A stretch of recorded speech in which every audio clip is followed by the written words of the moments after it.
because emotions are signals. They're trying Yeah. to point you to something. E out of motion change. When something changes, your emotions are trying to point to you and say, look at this. The emotion itself isn't the thing. It's a signal to point you to the thing. Hmm. If you're angry, that's not the thing. Anger is saying, look over here. There's something where there's a place where you feel like, you're not being heard, or you're being disrespected, or you're being whatever. If you're feeling sad, look over here. There's a place where you don't feel valued, or you don't feel like, it's always pointing to something. And so when that happened, it began to unpack a lot. I can speak to that so transparently because despite being a leader and pastor and all these different things, you're still a human being. And you're Yeah. still going to have the human experience. Regardless of what you're assigned to do, you're going to have the human experience. So the right conversation can change everything. This is Mirror Talk, Soulful Conversations.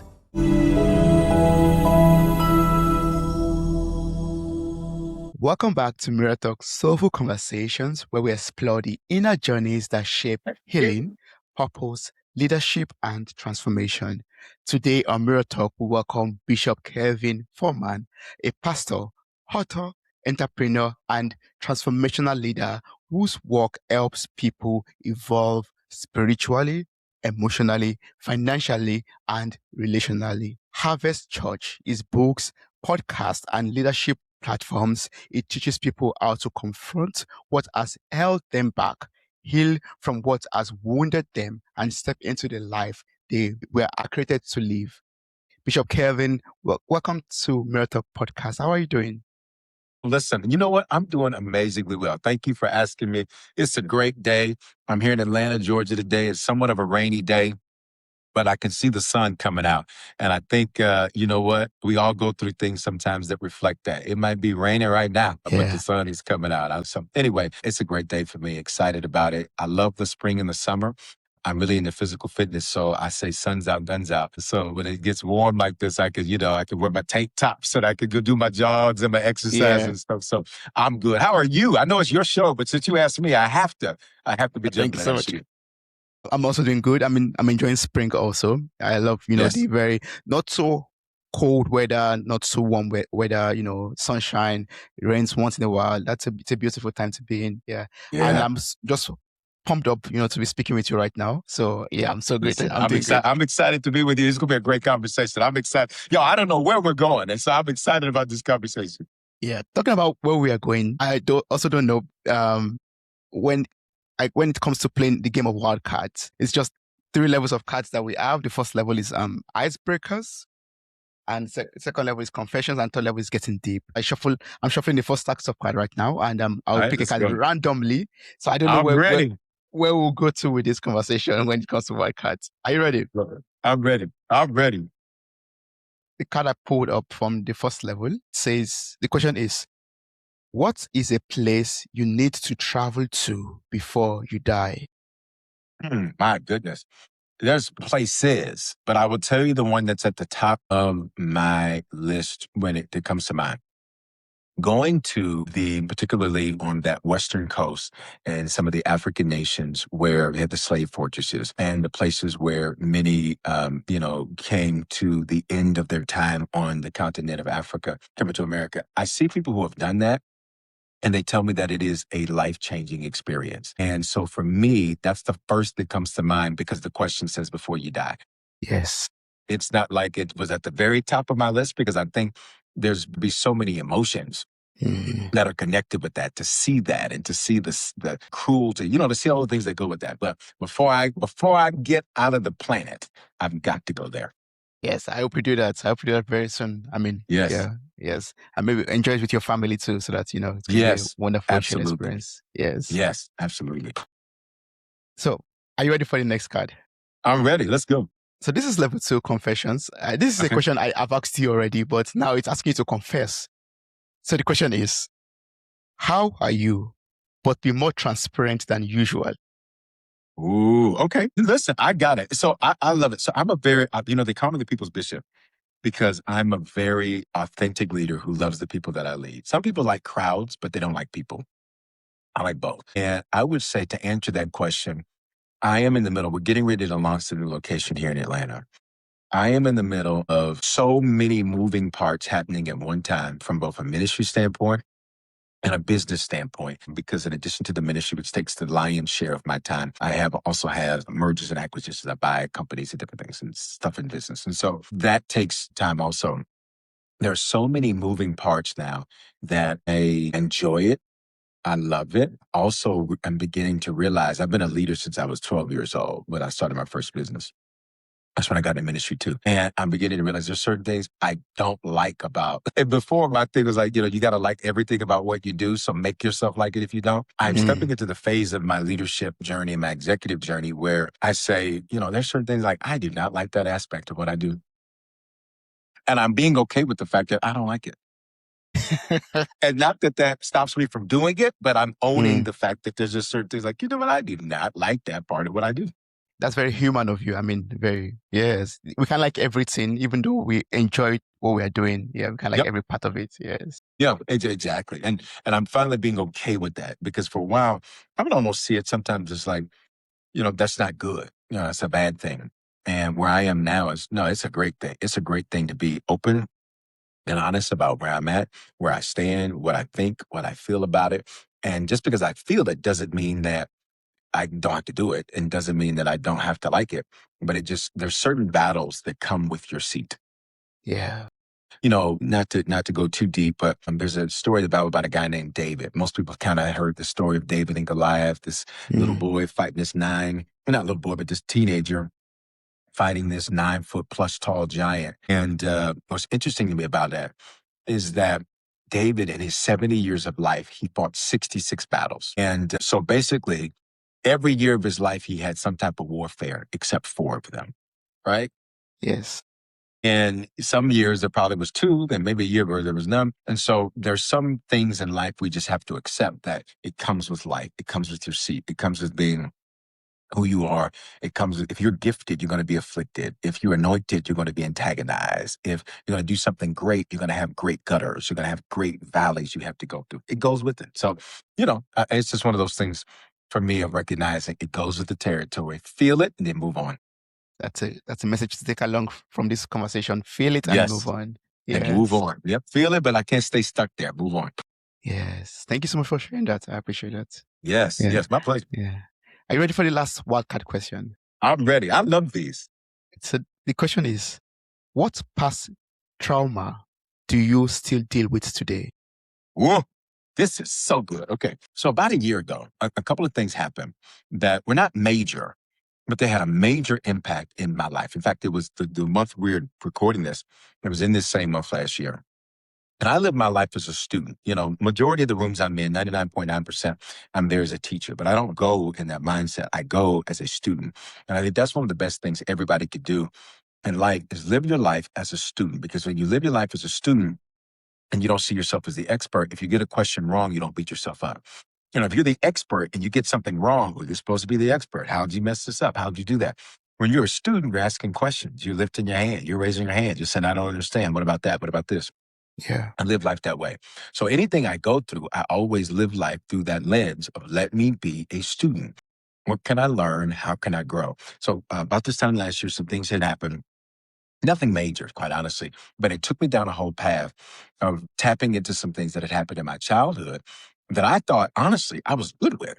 I help heal, God uses me to heal the lives of people and all their aspects of humanity, whether it's physical and their soul, which is your mind, thoughts, will, emotions, or their spirit. So this is what I do. And so I didn't realize there were some areas that I needed some healing in. So growing up, I have an amazing mom, my biggest supporter, my biggest fan to this day. I'm going to show this to you. She did she was redoing this room for me, and she's an interior designer amongst other things. And she wrote me a little note on my sticky stack, just saying, love you. She's amazing. She's really phenomenal. So and, I think you can love your mom and not necessarily be, as they say, a mama's boy. So, I've been blessed to have an amazing mother. However, my stepfather was an abuser. He was a womanizer. He was irresponsible, but he was very smart. So he had a lot of untapped talent, untapped potential. Who he could have been, he never became because he never learned how to conquer himself. And sometimes the greatest enemy that you ever conquer is your inner me. And he never learned how to do that. So as a result, he was on drugs and, drinking and all of that and, all the things that I mentioned. And so as a result of that, I became a very parentified child, meaning I took on a lot adult responsibilities, adult things. I felt like I had to be a protector for my mother, a protector for my brother and sister. And no one ever asked me to do that. There was something in me that was innate that did that. So I didn't do a lot of things as a kid normal kids do. I didn't do sleepovers a lot. I would do those periodically because I thought by the time I get back, who knows what this man would have done? Yeah. Who knows what drug he would have been on? Who knows what rampage he would have went on? So I always felt like I had to be on guard. And I always felt like I had to be protective of my mother and brother and sister. So how does that past trauma impact today? It influenced the type of man that I was. So let's talk a few areas. Let's talk ministry. Yeah. When you're a pastor, you take on a pastoral level, which is a shepherd. You care for people. But there's a paternal aspect to that too. There's a fatherly aspect to that too, where you want to help guide people in the right direction, push them in the right direction, gives them the right counsel. Hmm. What happens is that if you view them as a son or daughter, but they don't view you that way, you're over investing in the lives of people. It's like pouring a gallon of water in a 8-ounce bottle of sanitizer, right? It's just not gonna. It's too much for this It's so bottle. It much. can't handle that. Yeah. And so I would often lead that way. And I would care deeply about the people that I led. I quickly learned that, people will love you on Sunday and say crucify you on Monday.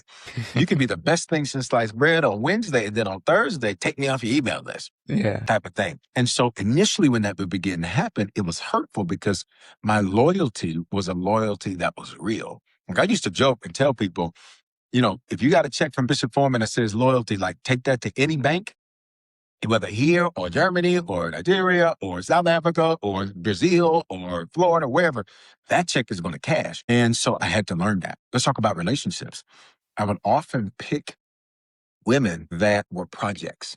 Nice women, beautiful women, great women, love the Lord, but they were projects because the paternal nature in me saw potential instead of the reality of who they were. And so when I should have maybe said, this is not a fit, God bless you, have a good day, keep it moving, I would fight to try to, not physically fight, but I would fight to try to make a situation fit, make a situation work, turn someone into something that they were not, get someone to see something a way that they would not see it. So that impacted me because when you're thinking like a father, everybody is a child to be protected. Yeah. There's a sense of responsibility. And so there's so many areas in business and even in ministry. There were people who maybe I held on to in seats of authority or staff roles or as leaders that I should have had been fired a long time ago, like got rid of them. But the father in me would protect people and help people because of being parentified. So that trauma, only in the last 12 months did I even recognize what it was doing. Wow. And you want to know what triggered it? Yes. Because I'm a big believer in the power of therapy. And therapy is more than just having a therapist.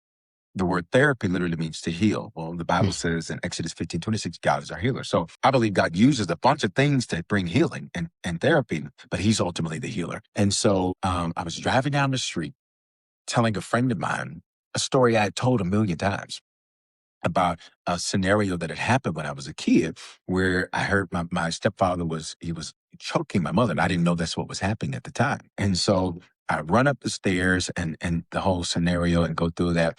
And, what's going on in here? What's going on in here? And here I am, a 13, 14-year-old kid, whatever old it was. And basically in this seat of protector. And I remember my mother running out, getting up from under him and running over it. And, that whole scene. And I had told that story many times, but that day when I told it, emotion hit me in a way it has never hit me. As I'm telling the story, I was like, woof. And I said, I got to call you back. And I just had about 2-3 minutes and I called him back. I said, whoa. I said, I just tapped into something because emotions are signals. They're trying to point you to something, E out of motion change. When something changes, your emotions are trying to point to you and say, look at this. The emotion itself isn't the thing. It's a signal to point you to the thing. If you're angry, that's not the thing. Anger is saying, look over here. There's a place where you feel like, you're not being heard or you're being disrespected or you're being whatever. If you're feeling sad, look over here. There's a place where you don't feel valued or you don't feel like, it's always pointing to something. And so when that happened, it began to unpack a lot. So I know that was a lot of an answer to that question, but I can speak to that so transparently because despite being a leader and pastor and all these different things, you're still a human being. And you're still going to have the human experience. Regardless of what you're assigned to do, you're going to have the human experience. So I love those three questions. Yeah, thank you so much for that answer because, it's very relatable and very deep. Like you have to treat, these emotions that you feel as a sign that is pointing at something for you to look at. Like I'm learning that, emotion is energy in motion. Like it's like an energy that you have to, that's very true.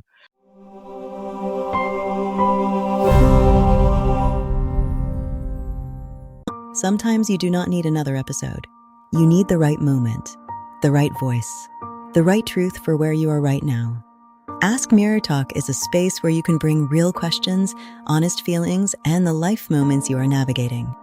When you ask, you are not met with generic advice or surface-level answers. You are met with insights drawn from real conversations, lived wisdom, and powerful moments from the Mirror Talk podcast. Whether you are questioning, growing, searching, or feeling stuck, this tool helps guide you to reflections, sound bites, and specific episodes that speak directly to what you are experiencing. This is not about fixing you.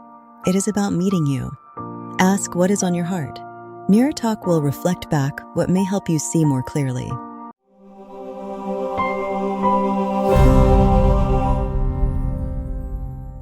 Yeah. I love Because that. just as a follow-up question for listeners out there, related to what you just said right now, like for people out there who are listening and saying, hey, Bishop, how can I, confront my trauma, what I'm facing right now? What should I do? Because I know you cannot conquer something until you confront it. So what can I do to start confronting it properly? You know what? I think it's really this, is pay attention to the signs.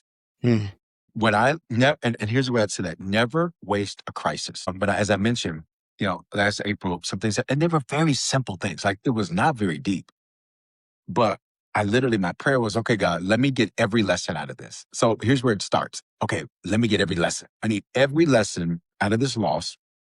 I need to go to the classroom from this crisis. Never waste it. Most people waste it because they're just so busy I just want to get out of it. I want to get out of it. Well, the only way out of it is through it. And you can either grow through it or go through it. I always choose to grow through it. Like if I'm going to have a crisis, if I'm going to have some challenges, I'm going to have some issues, doggone it, I am going to make sure that I'm going through it. So number one, pay attention to the signals. Don't waste a crisis. If you get really upset about something, stop and say, what are the lessons? If you start thinking about something, stop, what are the lessons? That situation I just mentioned, I remember like it was yesterday. I remember what I was doing. I remember where I was driving. I remember where I was going. And I stopped and I said, okay, God, I got to get some out of this. There's something in this. So I think for every person, it starts right there, paying attention to the signals, paying attention to what gets you emotional, what gets you upset. And instead of just dismissing it, investigate it. So that'd be the second step. Become your own private investigator and say, now, why do I feel this? Why do I look this way? Why am I mad at this person? Why am I not mad at this person? Why do I feel that? And when you begin to investigate it, that's where we go to the third step, where you can begin to interrogate it, ask some questions. Sometimes you need to call people from your past. Sometimes you need to call exes. Sometimes you need to call family members. Sometimes you need to think back. You need to look back. Why? Because I need to conduct an investigation. Whenever you're conducting an investigation, it means I need to gather all the details, all the data, all the evidence, so that I can get to the final stage, which is now let's do something that is moving me forward. Let's take some actions to move forward. And when I did that, it changed so many mindsets. Like, after investigation, they'll come up with a report and saying, based on everything we've investigated, here's our report. We think we should do this, we should do that. And so after everything I go through or if everything that happens or grow through rather, I have my report. And I'm like, okay, this is what I'm going to change about my mindset. This is what I'm going to change about how I approach this. This is how I'm going to change how I feel about this. And I implement those changes. It has to be really pragmatic. It has to be, we work on so many things, our businesses, ministries, your body, your family. When you work on you, you are your best investment. Work on yourself.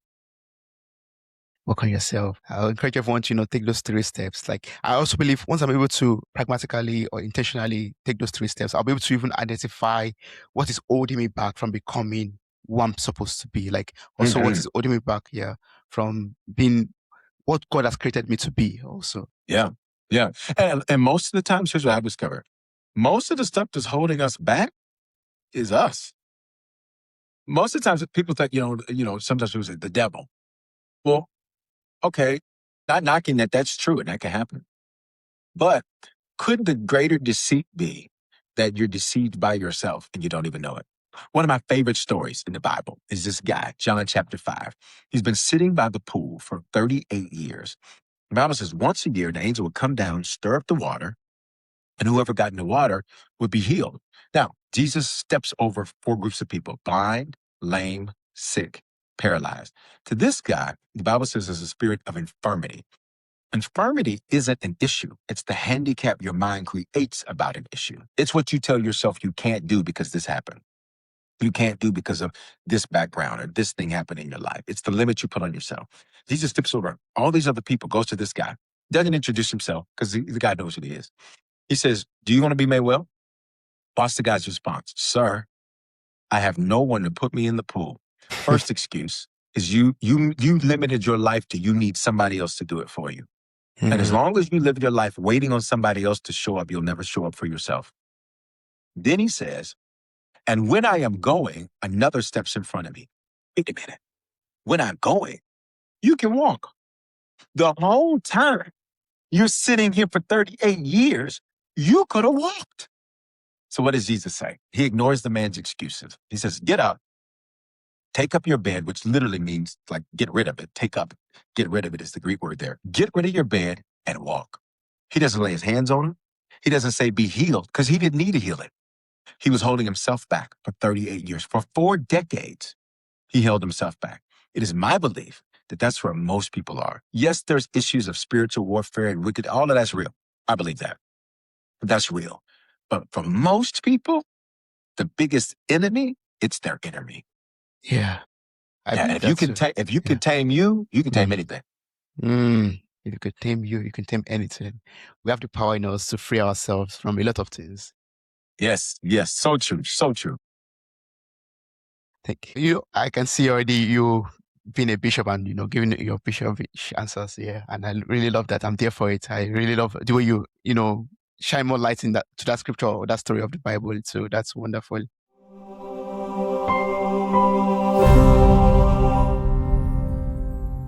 Sometimes you do not need another podcast episode. You need the right reflection for where you are in this moment. Introducing Ask Mirror Talk, a new space where you can ask what is on your heart and receive thoughtful reflections drawn from real conversations from the Mirror Talk Soulful Conversations podcast. Whether you are navigating growth, searching for clarity, feeling stuck, or simply reflecting on life, Ask Mirror Talk connects your question to meaningful podcast moments that may speak directly to you. No generic advice, no data collected, completely anonymous. Just honest questions and real conversations that help you see more clearly. Ask what is on your heart. Try it now. mirrortalkpodcast.com/ask-mirror-talk.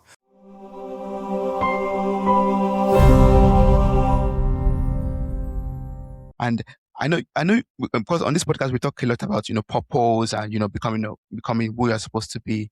And I know you describe ministry as not as something you choose or you chose, but as an assignment that chose you.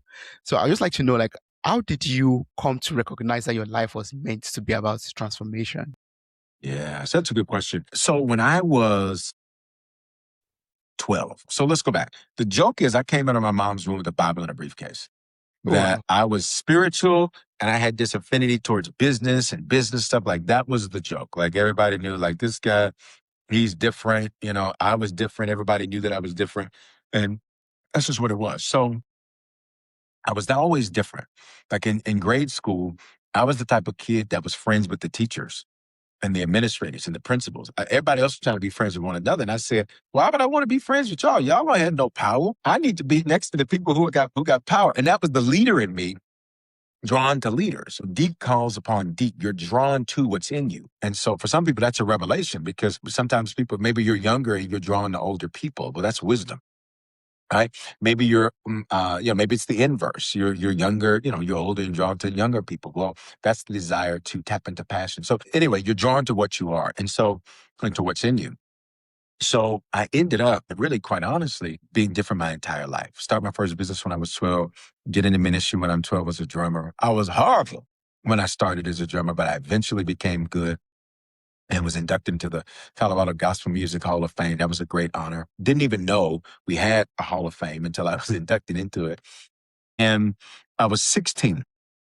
And here in the States, when you are 16, that's when you get your driver's license. Every place, I would imagine, might be a little different. But so I was different, right? So at 16, the day I turned 16, I called my mother. I call her at work and I have a business meeting with her. And I said, listen, I already got my car picked out. I already have the money ready to go. I just need you to come sign the papers. And I need you to just initiate the insurance. I've already done everything that needs to be done. I'll get my first car at 16. It's an Infiniti G. Like, it is nice. Leather, sunroof, and I'm 16, right? And I got this nice car for a 16-year-old, right? I mean, just period. It's a nice car. And so New Year's Eve, we're leaving church from what we call watch night service or New Year's Eve service. And it's snowing in Denver, light snow, nothing I thought was a big deal. I end up driving and I hit a patch of ice that couldn't even see. Car spins a few times. The only thing I hit was the curb and a bus bench, like a one-seater bus bench. But when I get out, I see these 3 gashes on the side of the driver's side where I was. And I said to myself, where'd these 3 come from? I only hit the curb, so that's very low. That's tires. And this bus bench, which it was knocked on its back, so that's only one. The most you could have would be 1 gash because there's nothing else that I hit.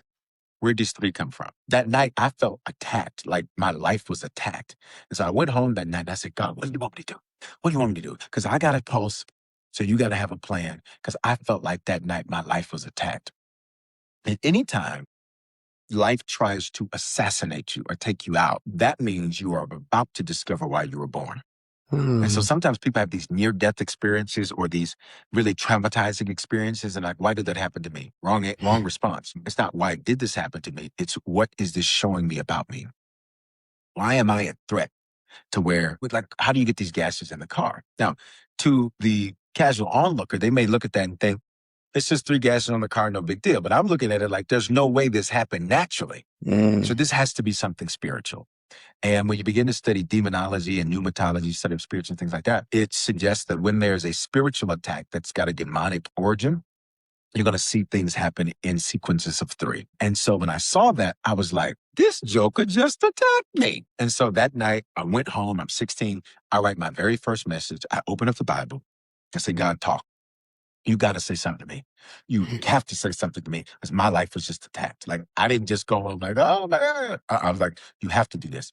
So that was the night I wrote my first message, and I opened the Bible and it says, Paul, an apostle of Jesus Christ. And I hear this audible voice that says, that's what you are.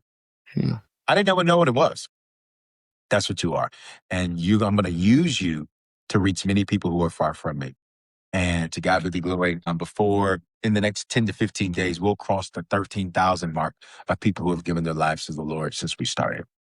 That's great. So many more to reach, but to God be the glory for that. But that was the defining moment for me. That's awesome.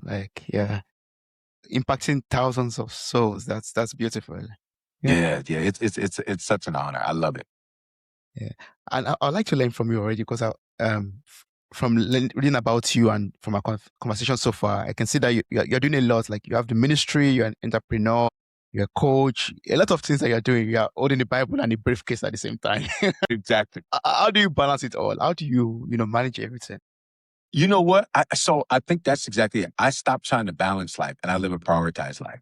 I think for many people that becomes the frustration because you're chasing something that doesn't exist. Balance implies equality, right? If my life is in balance, let's say this is work, let's say this is life, there's balance. Well, here's the facts.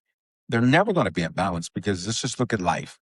You sleep for 8 hours a day. Now, some people sleep less, some people sleep more. You only get 24. Most people work for another 8 hours. That's 2/3 of your day. And if you live in Atlanta, you're going to be in traffic for another 2 to 3 hours a day.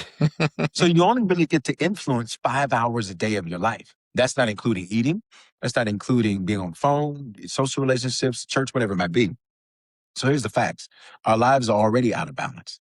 We're pursuing something that doesn't even exist technically. So I live a prioritized life. So for me, I don't seek balance. I seek prioritization. What's supposed to be done first? What needs to be done second? What needs to be done third? I got to make sure I take care of me. So I'm after God, I'm at the top.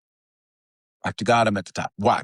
Because if I'm not the best me, I can't be the best at anything for anybody else.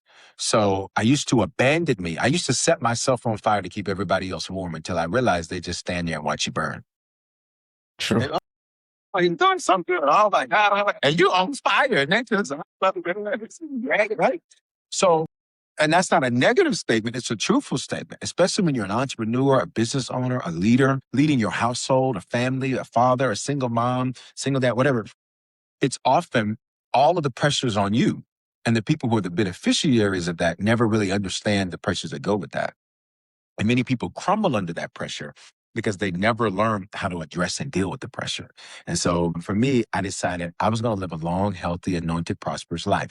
So because that's the type of life I wanted to live, I said, y'all are not going to stress me out. Y'all are not going to have me wore out to where I can't do this. So I began to do the things that were good for me to be healthy. So like physical fitness is a big deal for me. So I used to would work all day and then maybe get to the gym, that type of thing late in the evening. Now I'm an example of how do I balance it all. I prioritize it. So there's a certain time where no one can schedule anything. Nothing can be scheduled during that time because this is my therapy time. It's time for me to work out. It's time for me to do my job, time for me to eat, time for me to enjoy my day, time for me to recharge. Because when your organization is as large as ours is and your reach is as large as ours is, there's always something. So for me, I've learned like the plane that the U.S. president flies on, they call it Air Force One when he gets on it. Yes. And that plane can refuel in the air. It never has to land.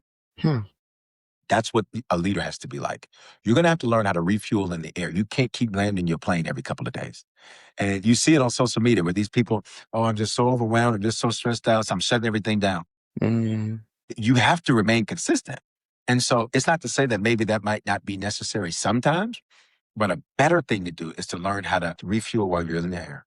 I might have to slow the plane down, but I didn't stop flying. And that's a word for somebody today because you keep thinking, I just got to shut it all down. I just got to. Or you can learn how to refuel in the air because guess what? Where you're going, the air's thin up there. The higher you go, the thinner the air is. So you're going to have to learn how to do life and do it in a way that allows you to enjoy it and not dread it. I wanted to build a life I didn't need a vacation from. And to God be the glory. Every day I'm. Oh, that's beautiful. That's another lesson I'm taking from this conversation. Learn to fuel your plane in the air. You don't have to land all the time. Yeah. Because think about it. We always think, I got to stop. I got to shut this down. I got to break. I got to take a break. I got to do this. I got to do that. And I'm not knocking people who do that. What I'm noticing, though, is that the most successful people are people that learn how to refuel in the air. They learn how to say, you know what? Yep, what I do comes with a lot of pressure. So this is my pressure release that helps me. This is my pressure release that builds me because I can't keep shutting it down and stopping the plane and stopping what I'm doing and stopping my life and stopping the business and whatever simply because I had a bad day. Yeah. Keep it moving. Keep it moving. Yeah. I'll still like to ask something related to, leadership and leading. A lot of us, experience, we're all human. So we have days where we are feeling pain, we are bleeding, we are healing from something, we are going through something or coming from something. There's always something going on. And there's something powerful in your face that says, learning how to lead while bleeding. I read that and I was like, wow, I have to ask Bishop this question. What has leadership taught you about perseverance, vulnerability, and responsibility? How can I be bleeding and leading at the same time? How do I do that? Yeah, you know what? It's one of those things, kind of similar to what we're saying about recharging. If you're going to call the shots, you got to take the shots. I don't take shots. I got you right there. If you're going to, when we say call the shots, run the show, be the leader. Yes. That means you're going to have shots fired at you, not literal shots and not, like alcoholic shots. It means you're going to have to take some shots where people are throwing criticism at you. They're mad at you. They walk away from you. You get betrayed. People you think are going to be there forever or not. All of these things that happen. And I had to learn years ago. I said, okay, this is the way it is. This is the way it is. And there's nothing I can do different than adjust to it. I think a lot of people miss the beauty of life because their expectation of life is different than the realization of life. And sometimes what you expect it to be versus what it is, you ruin how good it is based on what you expected it to be. So, I remember thinking, being a leader, I'm going to be so fulfilled all the time and people are going to love it. I'm going to pour into people. And, and then you realize all of those things are true and you're going to be betrayed and you're going to be lied on. And that's good news. If nobody's talking about you, you must not be that good at anything. And you're going to have days where you feel like a failure. And you're going to have days you feel like a disappointment. And you're going to have moments where you want to throw your hands up and say, am I even supposed to be doing this anymore? And you're going to have moments where maybe you don't accomplish what you want to accomplish. And you're going to have moments where you think other people are doing more than you and they're less dedicated. All of the things that come. So for me, when you talk about being a leader, if you're going to call the shots, you have to take the shots. It goes with it. So instead of thinking, well, this is how it should be, how is it really, and adjust accordingly. Like, for example, I remember one year in Denver that we had a blizzard. We had a blizzard in May, the month of May, which is supposed to be, spring and warm and all of that. We had a blizzard in May. And I thought to myself, what is going on? Now, here's the deal. I could have went outside with shorts and a T-shirt on and said, well, it's supposed to be May. It's supposed to be nice weather, so this is what I'm going to wear. I would have frozen my tail off. Yeah. Because that doesn't match the reality of what it is. Same is true for leadership. Yep, it shouldn't. There's certain things that shouldn't happen, but they do. So dress accordingly. Right? I'll give you one quick mantra that I use. I view everything as a lease. Lease just simply means like when you lease a car, I'm going to have it for a certain amount of time. I'm going to pay a certain amount for it. I'm going to enjoy it while I have it. I'm going to get a certain amount of miles on it. And at the end, I got to turn it back in. Yeah. At the end, it's over. If you begin to view everything in your life as a lease, it frees you from some of the things that happen as a leader. Because sometimes you're going into stuff like an owner and really you're just a leaser, a lesser. You're just leasing. It's a lease. It's a lease. Certain people who are in your life, it's a lease. Certain people who may be there forever. That's true. Some people are not. Some people are coming through. There's something you're supposed to add to them, something they're supposed to add to you, and then the lease is over. And I used to view everything as ownership in the sense of, well, no, we're loyal. We're going to be friends forever. We're going to be connected forever. Like, come on. That's not life. So changing that mindset helped me to not take that type of stuff personal. So I don't take it personal. So if a person says, I'm going to do this, I understand. God bless you. All the best. Wish you done better. Yeah. And I never fight for people to stay. I never fight for someone to reconsider a decision, if that happens. I've learned how to release people when it's clear that they're not a fit. I'm not going to torture you into trying to be what you're not. So you know what? I can tell that this isn't a fit. Let me release you to go find your fit. Let me release you into your destiny. Let me release you into what God has for you. Because clearly it ain't with me. Yeah. Yeah. And that's a very wonderful answer. Because when you were talking about that, it was just being imprinted in my mind that, that is the key to being able to let go of things easily, things that are not yours. You stop holding tight to things that do not belong to you. Because you are leasing them. And you see what I'm saying? You hit the nail on the head. I'm leasing it. It's not mine. It's not mine. So, again, like a business. I remember when one of my businesses failed. When I was 21, I built Denver's largest Black-owned real estate finance brokerage. And it was amazing. The business was doing amazingly well. It was incredible. And guess what? The industry, not just my company, the industry collapsed. And I remember thinking, oh my God, what am I going to do? What am I going to do? And I had to have that mentality, like, this is a lease. It's not mine. So I had to let it go and move on. And I built something. That's my first book was about that. The Art of Making Money Moves, getting your finances in order. How did I build that company, go through a valley, and then build myself up bigger, better, stronger, and build back? And that's the example of that. It's a lease. I didn't hold on to it. I didn't hold on to, unfortunately, I've dealt with a lot of what people might deal crazy situations, right? With people and different things. And stuff that I just never done. Like, you got to go through this to be a bishop, which is just a pastor to pastors for those who aren't familiar. Yeah. You got to go through this for ministry. And I said, this is crazy. But it went with the seed. It goes with the seed. And it's a lease. So let it go. Yes, I don't have to hold on to it. Let it go. The lease is over. Yes. I think this has already answered the question that is coming up for me, but I'll just ask anyways. And that's about, a lot of people talk about, oh, I would love to start this, maybe get into ministry, get into a business, but their past, it's holding them back, or the mistakes they've made in the past is holding them back. So I don't know if you could speak on this a little bit. Like, what will you tell someone out there who is listening right now and is asking Bishop, I think my past experiences, my mistakes in the past is holding me back from becoming who I want to become, or who God has made me to become. What would I say to them? Yes, what would you say to them? I'm going to use, I like props, so I like an example. Yes.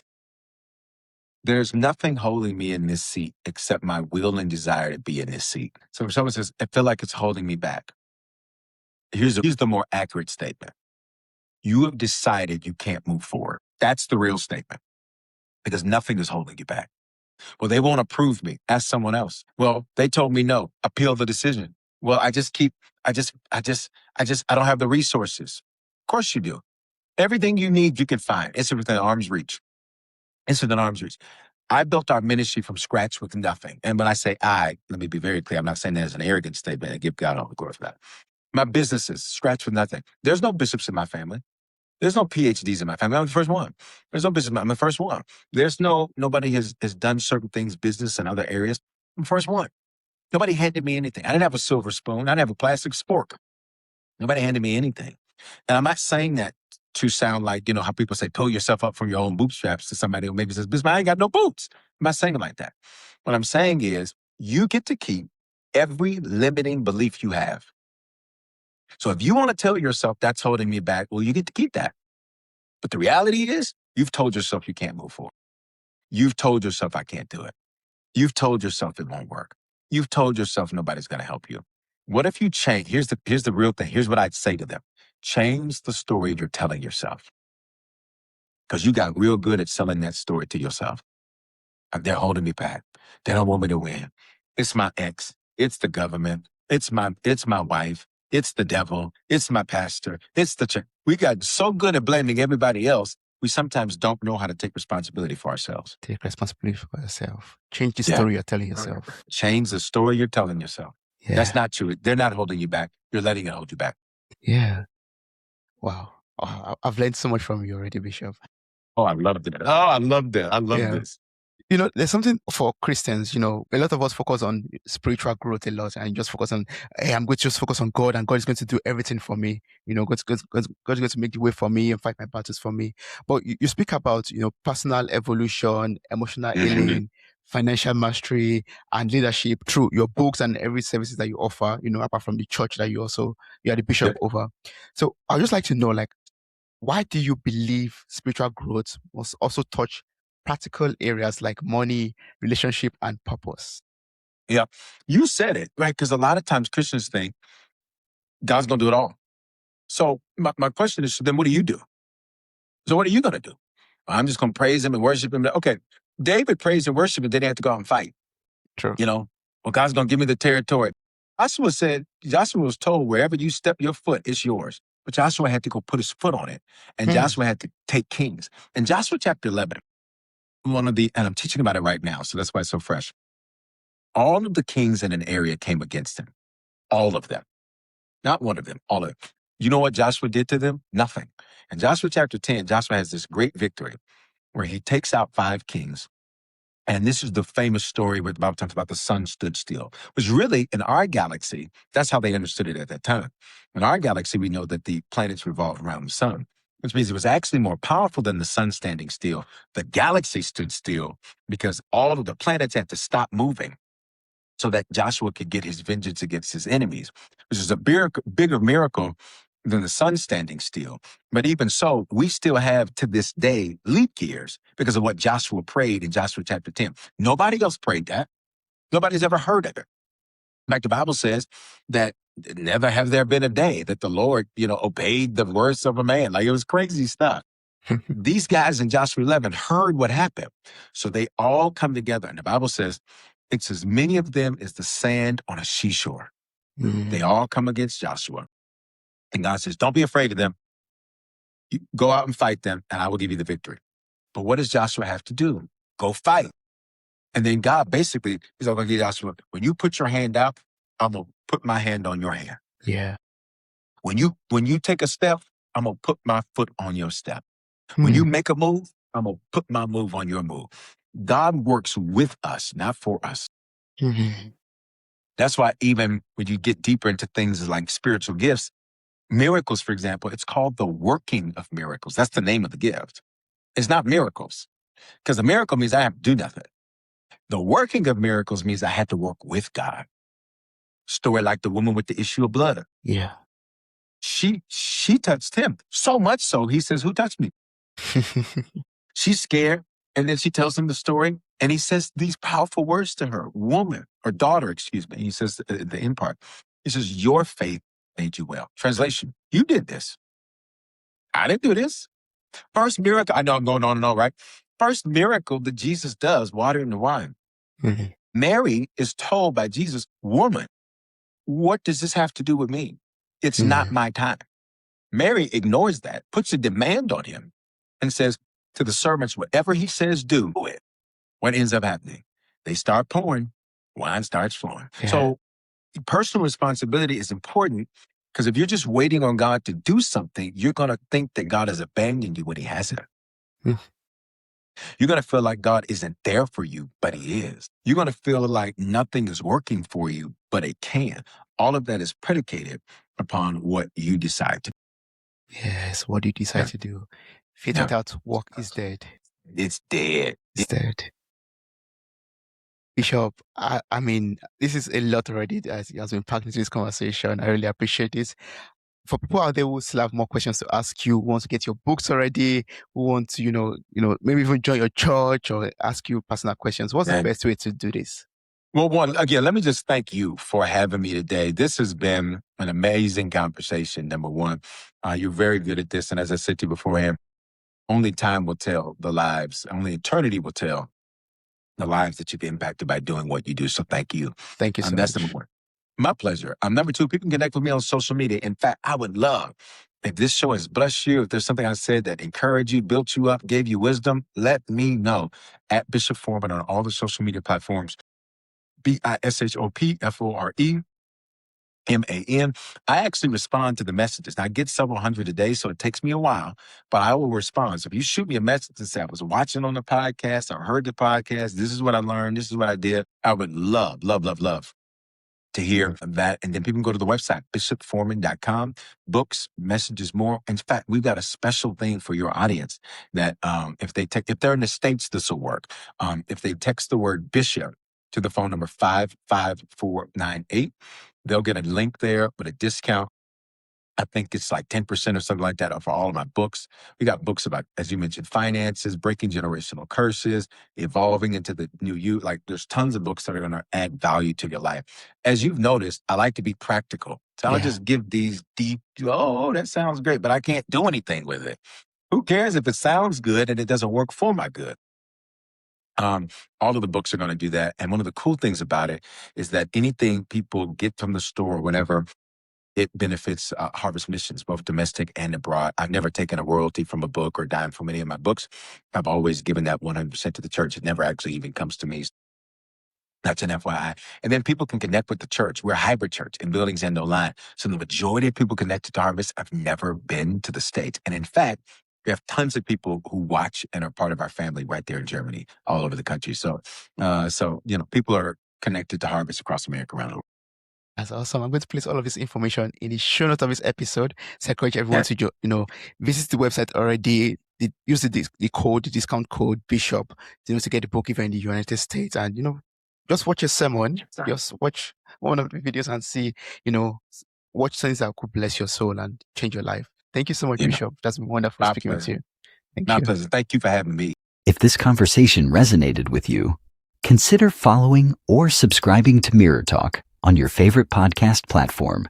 You can also support the show by sharing this episode with someone who might need it and by leaving a 5-star rating. It helps these conversations reach more people who could benefit from them. Thank you very much.